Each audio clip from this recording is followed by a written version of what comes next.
Bea Cukai Aceh mengangkat tema Kaleidoskop Bea Cukai Aceh 2018 bertujuan memberikan informasi publik yang dikemas dalam acara Habarakan Bea Cukai Aceh pada hari Selasa 15 Januari 2019 bertempat di Nakafi, Banda Aceh.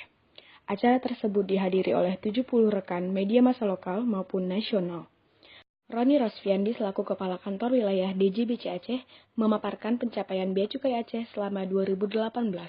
Berbagai langkah inovatif yang telah dilakukan oleh Bea Cukai untuk menjadi institusi terdepan dalam memberantas perdagangan ilegal, menciptakan praktik layanan yang bebas pungutan liar dan korupsi, serta meningkatkan kepuasan pengguna jasa. Brief ini dimoderatori oleh Trianto sebagai Kasih Bimbingan Kepatuhan dan Humas Kanwil Bea Cukai Aceh.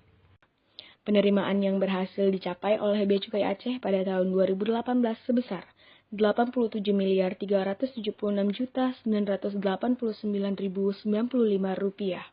Selain itu, Bea Cukai Aceh juga konsisten melakukan pengawasan terhadap berbagai pelanggaran di bidang kepabeanan dan cukai dengan melakukan penindakan sebanyak 372 kali penindakan.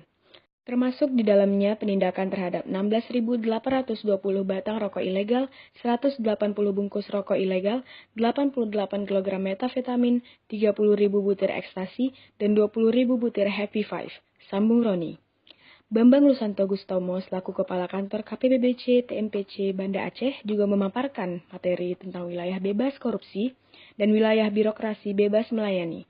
Selain itu, dilakukan penyerahan pita cukai secara simbolis oleh Kepala Kantor Wilayah Bea Cukai Aceh kepada CV Royal Group sebagai perusahaan pertama pemesan pita cukai di Banda Aceh. Dari Kanwil Bea Cukai Aceh melaporkan.